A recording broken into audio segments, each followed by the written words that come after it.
بسم الله الرحمن الرحيم. السلام عليكم ورحمة الله وبركاته. اللهم صل وسلم وبارك على سيدنا محمد عليه أفضل الصلاة والسلام. النهاردة إن شاء الله بالفيديو ده هنشتغل مع بعض شنطة هاند باج جميلة جدا. شنطة طرية. أنا حبيت أصور أول فيديو إن هي هتكون شنطة طرية زي كده. اللي حبت إن هي تعمل لها الشنطة ديت حبت إن هي تكون طرية، مش يتحط ليها ولا إشعة ناشفة ولا لوح خشب في أسفل الشنطة. ان هي تكون ناشفه يعني ماسكه نفسها. هي حبت ان هي تكون طريه بحيث ان هي تطبقها وهي رايحه اي مشوار. ممكن ان هي تجيب طلباتها وهي راجعه للبيت، واحنا كمان ممكن ان احنا نستخدمها في النادي. شنطه سهله جدا وخفيفه كمان. واحنا استخدمنا خيط مكرميه مصري علشان تكون جامده وفي نفس الوقت خفيفه. يعني الخيط يكون جامد وفي نفس الوقت الشنطه نفسها خفيفه. ده حجمها اهو. هنشوف الفيديو حجمها من جوه عشان ما اطولش عليكم، وهنشوف كمان البطانه اللي احنا عاملينها جوه.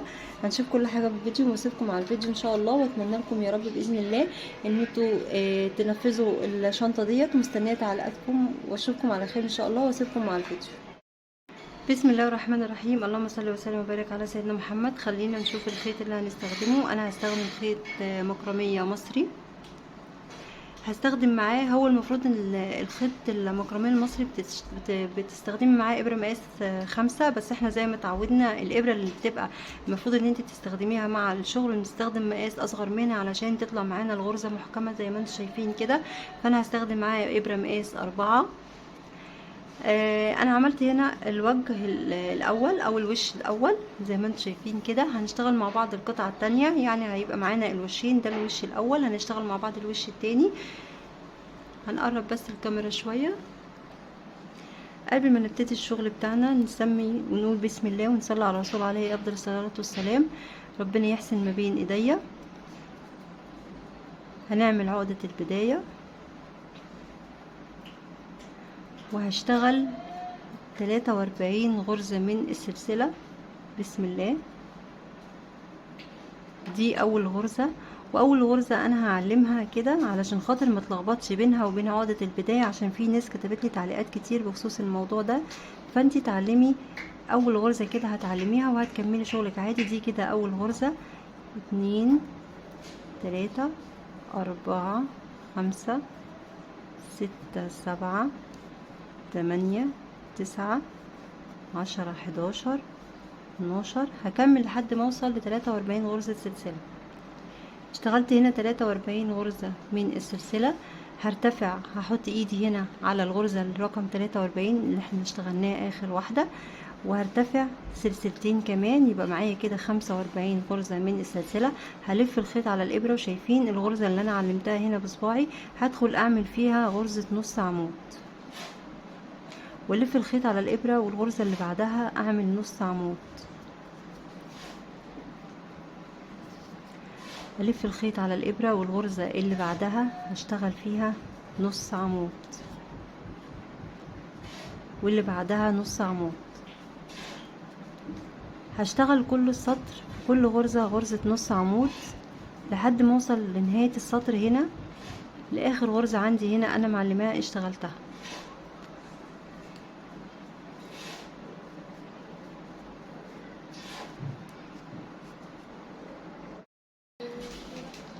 انا اشتغلت هنا السطر وجيت هنا عند الغرزة الاخيرة، حبيت ان انا اشتغلها معاكم.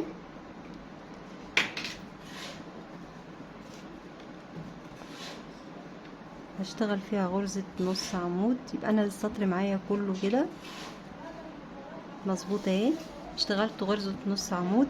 هنشتغل السطر الجديد، هرتفع سلسلتين والف الشغل.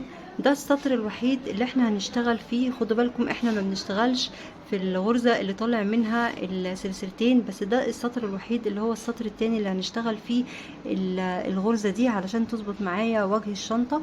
هلف الخيط على الابرة وهدخل في نفس المكان اشتغل نص عمود واللي بعدها نص عمود، وهكمل السطر كله للنهاية غرزة نص عمود.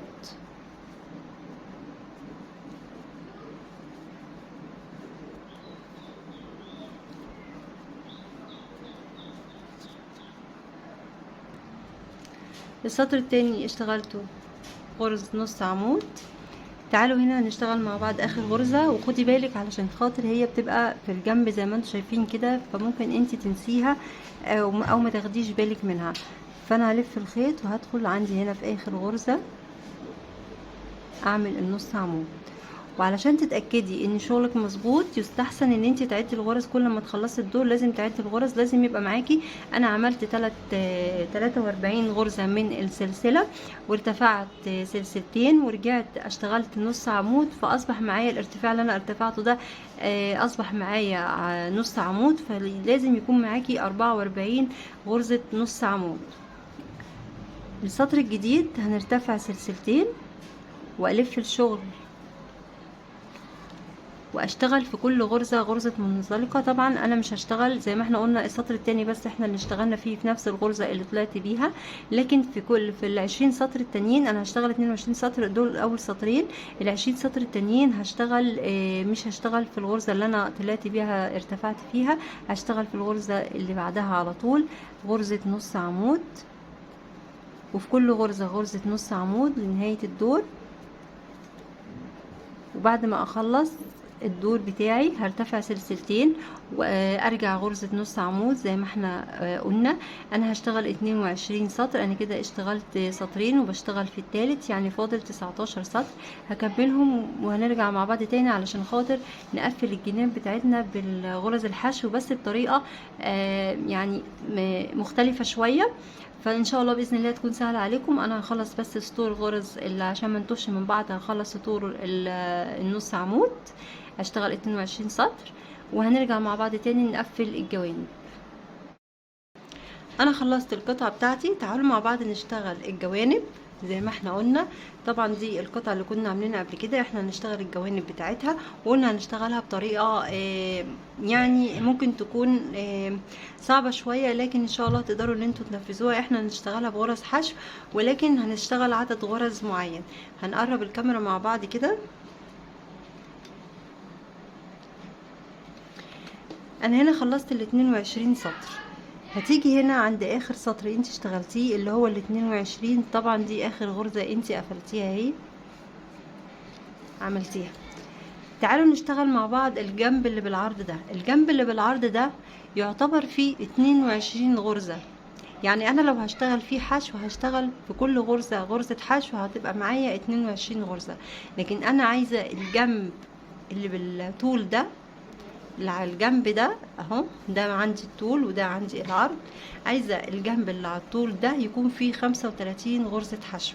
انا مش فارق معايا انتي هتدخلي فين، او هتعملي في كل غرزه غرزتين، او هتعملي مثلا في كل في غرزه غرزتين وغرزه غرزه، ده كله مش فارق معايا قد ما هيبقى فارق معايا ان انت تخلي لي الجنب ده 35 غرزه حشو.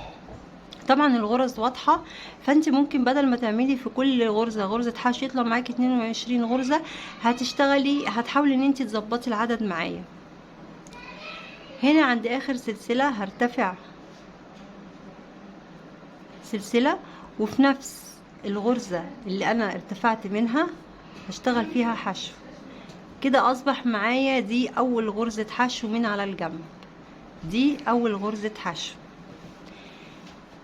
بعد كده هنعمل التانية هنا كده 2 3. هحاول اظبطها بحيث ان انا لما اخلص الجنب كله الاقي معايا 35 غرزة حشو. ان شاء الله تبقى كده مفهومة وتقدروا ان انتوا تستوعبوها كويس. كده 4 5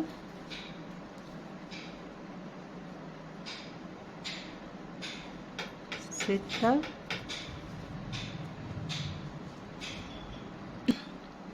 بصوا كده انا ظبطت الجنب كله بحيث ان انا خليت معايا 35 غرزة. انا هنا اشتغلت دي الغرزة رقم 34. هنيجي هنا عند اخر غرزة عندي هنعمل فيها الغرزة رقم 35، ودي هتكون نهاية السطر اللي هو على الجنب. وفي نفس الغرزة هنعمل غرزة حشو تانية علشان تدينا الكفر او التانية بتاعتنا ديت، ويبقى دي اول غرزة في السطر اللي على العرض. السطر اللي على العرض ده احنا كده كده اصلا معروف اهو، في كل غرزة هنشتغل في ايه، كل غرزة غرزة حشو لحد ما نوصل للزاوية دي هنعمل فيها غرزتين حشو، والجنب التاني برضو هنعمل فيه هنحاول ان احنا نشتغل فيه 35 غرزة حشو. وبعد ما نخلصه هنعمل العرض التاني ده لحد ما نوصل هنا مكان ما ابتدينا، وبكده نكون احنا عملنا الجناب بتاعتنا، يعني عملنا الزوايا بتاعتنا غرز الحشو. هكملها كلها غرز حشو في الاعتبار ان الجوانب هيكون فيها 35 غرزة حشو، ونرجع مع بعض تاني ان شاء الله. انا خلصت القطعة التانية وقفلتها من الجناب بغرز الحشو وبروزناها زي ما انتم شايفين كده. هنشتغل مع بعض القاعدة بقى هنشتغل بناء على الحشو البرواز اللي احنا عملناه. احنا عملنا في الجنب ده 35 غرزة حشو، وفي الجنب التاني 35 غرزة حشو، يبقى كده معايا 70 غرزة، وهنا 44 بالعرض غرزة حشو، يبقى كده 114. 35 و35 70 و44 يبقى 114. فانا هشتغل عدد سلاسل 115 غرزة سلسلة، لان لازم يكون عدد فردي، يعني انا طلع معايا 114، فانا هشتغل 115 غرزة سلسلة.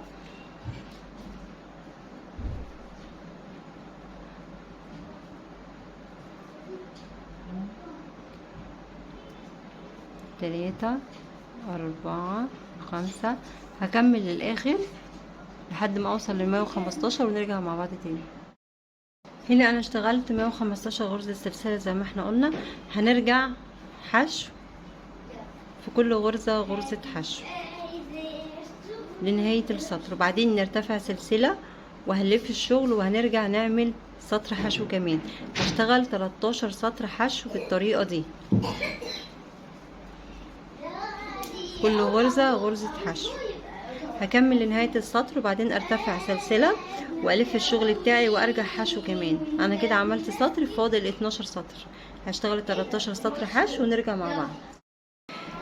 كده انا خلصت القاعده بتاعتي، ولو انت حابه ان القاعده تكون اكبر من كده فانت بتزودي عدد الاسطر. انا هنا عملت 13، انت ممكن تخليهم 15 سطر او 16 سطر على حسب الوسع اللي انت محتاجاه. هنا بعد ما خلصنا هنمشي عليها بغرز حشو، يعني هنبروزها زي ما بروزنا جسم الشنطه نفسه.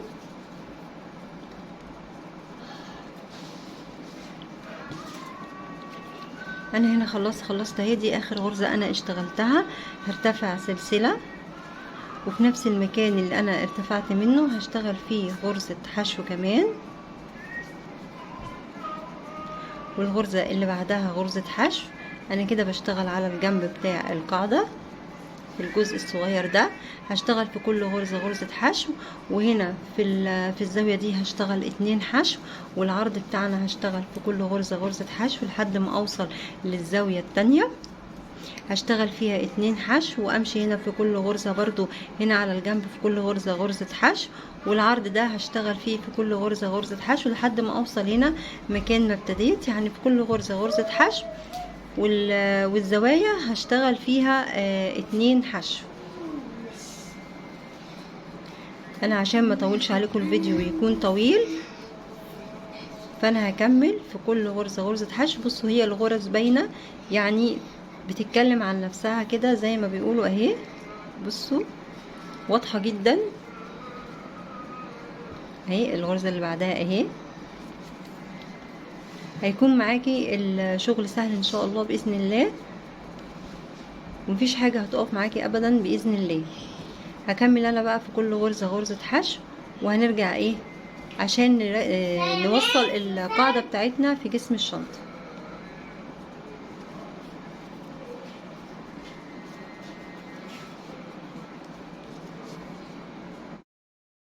القاعدة بتاعتنا بعد ما خلصت هنركبها في جسم الشنطة. هنركبها ازاي؟ هنركب الاول الوش الاول ده، هنخلي ده اللي فيها توصيلات الخيط هنخليه من يمة جوه والوش بره. تمام كده. انا بس ايه هقرب الكاميرا عشان نشوف كويس.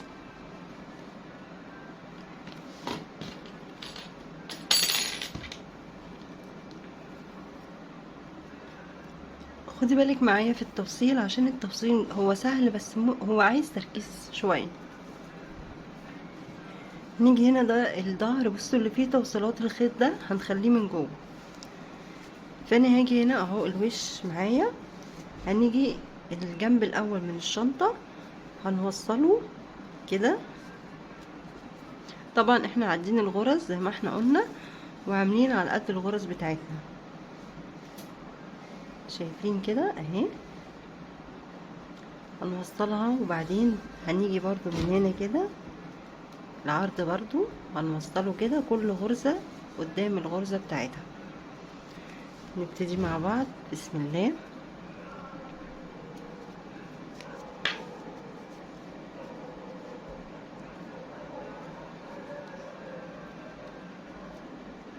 نمسك كده الغرزة بتاعتنا المقابلة ليها، نوصل الخيط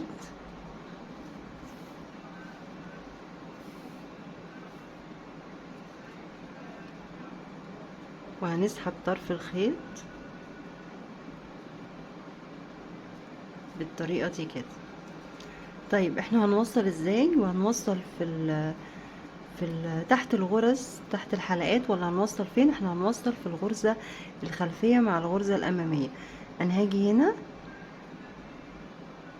اخد بس غرزة كده، وبعد كده هاجي هنا، شايفين الحلقتين دول؟ هدخل في الغرزة الأمامية اللي قدامي دي مع الغرزة الخلفية دي، وهشتغل منزلقة.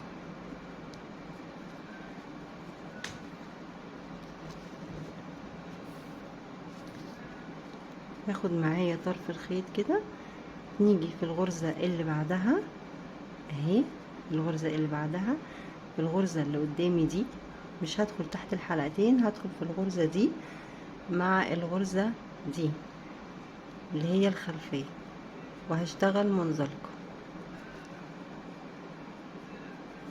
اللي بعدها نفس الكلام، ما بدخلش تحت الحلقات، بدخل في الغرز الخلفية.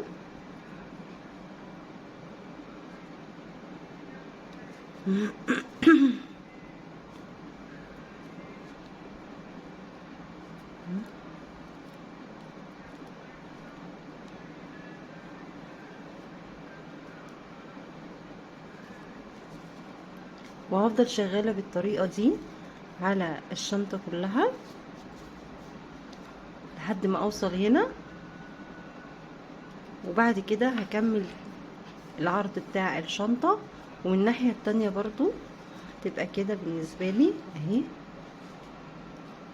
هخلص انا الناحية دي، وبعد كده هاجي هنا اشبك الناحية دي من الناحية التانية برضو. انا هخلص الناحية ديت وايه لحد هنا برضو عشان امشي معاكم خطوة بخطوة، وهرجع اقول لكم هنكمل ازاي. انا خلصت الجنب ده كده تمام. تعالوا بقى علشان خاطر انا وصلت هنا للاخر، عايزين نعمل العرض بتاعنا، فانا حبيت ان انا اشتغله معاكم. هنا انا خلاص خلصت اخر الجنب اهو، هشتغل عادي جدا الغرزة اللي بعدها برضو بالغرزة المقابلة ليها، يعني بمعنى اصح هلف قطعة الشغل معانا، انا اللي هقدر ان انا اتحكم فيها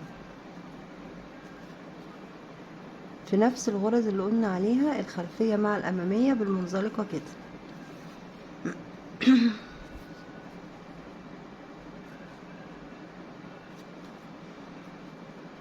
لفت معايا القاعدة واتقفلت اهي زي ما انتم شايفين كده.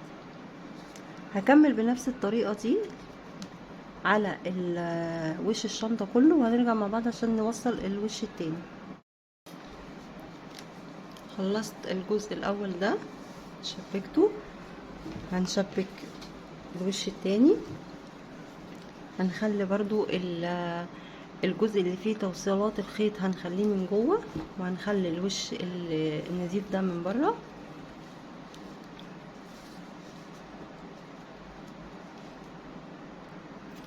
نفس اللي عملناه في الجزء الاول، التشبيك اللي احنا شبكناه هنا هنشبكه هنا.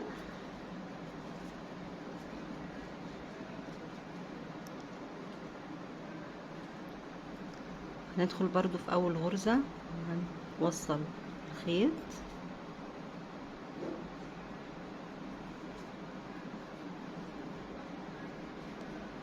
هناخد غرزة، وبعد كده كل غرزة هتقابلني في الغرزة الأمامية مع الغرزة الخلفية، نفس اللي عملناه في الجزء اللي فات، وهنشبك بالمنزلقة. نخلص الجهة ديت ونرجع مع بعض تاني علشان نركب البطانة والسوستة ونشوف الايد هنركبها ازاي. هنا انا خلصت الشنطة، اشتغلت الايد بتاعتها. انا هنا اشتغلت 80 سلسلة ورجعت بيهم حشو. فانا هنعمل بس نموذج صغير كده، دي عقدة البداية بتاعتنا. هنقدر ان احنا اشتغلنا 80 سلسلة. انا اشتغلتها على 4 فتلات، 1 2 3 4 5. انا هقدر ان دول 80 سلسلة، فانا هرجع حشو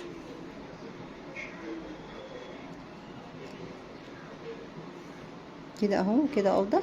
هرجع حشو في كل غرزة غرزة حشو.